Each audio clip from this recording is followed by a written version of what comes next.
There is a good way of wanting to be like God, and a very bad way. Genesis 3 is an example of a very bad way of wanting to be like God. Part of what prompted Eve to reach out and eat from the tree of the knowledge of good and evil was the serpent's promise that if she did, she would become like God. It was a lie, of course. Tragically, that desire to be like God proved to be Adam and Eve's undoing. And yet, when you read Ephesians chapter 5, the Apostle Paul seems to be actively encouraging Christians to try and be like God. It quite clearly says, be imitators of God. So which is it? Are we forbidden from seeking to be like God, which is what Genesis chapter 3 seems to imply? Or are we commanded to be like God, as it says in Ephesians chapter 5? The answer is both. We're forbidden from trying to be like him in one sense, but we're commanded to be like him in another. Or to put it another way, there's a good way of saying, I want to be like God, but also a bad way of saying the same thing. And that's because God has what theologians call communicable attributes and also incommunicable attributes. There are some ways in which we can never be like God, and we should not try to be. These are his incommunicable attributes. I'm thinking here, for example, of God's omniscience, omnipotence, omnipresence, and so on. When we try to be like God in those ways, it never ends well. Think about the people who built the Tower of Babel, or King Nebuchadnezzar, or Adam and Eve. But there are other ways in which we should try to be like God. Because we're made in God's image, there are certain ways in which we are positively designed to reflect him, ways in which we must seek to reflect him if we want to please him and flourish. These ways that we can be like God are called his communicable attributes.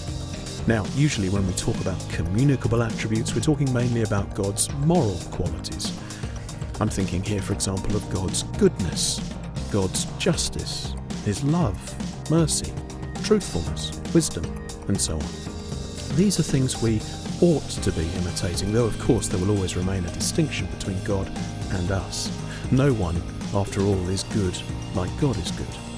No one loves like God loves. No one is wise to the infinite extent that God is wise. But still, as Ephesians 5 says, we should try to imitate these qualities. When you think about it though, we often get these two things completely back to front. Rather than trying to imitate the communicable attributes of God, we try to imitate the incommunicable ones.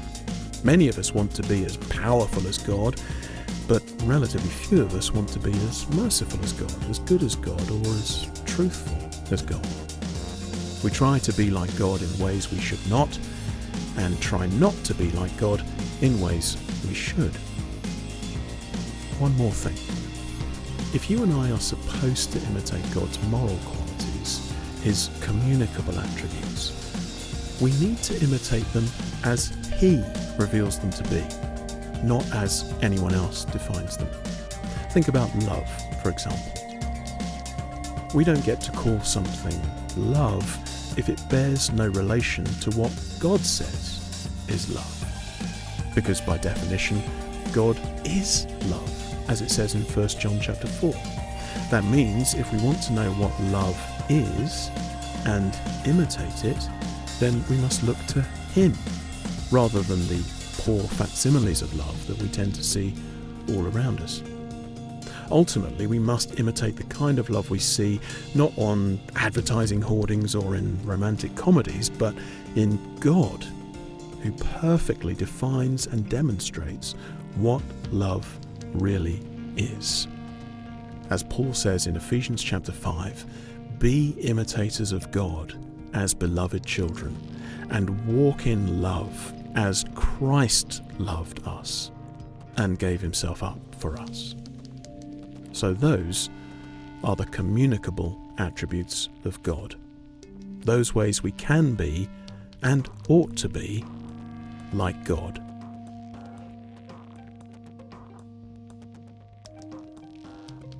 I'm Barry Cooper, and this is Simply Put, a podcast from Ligonier Ministries. You can find these resources at ligonier.org.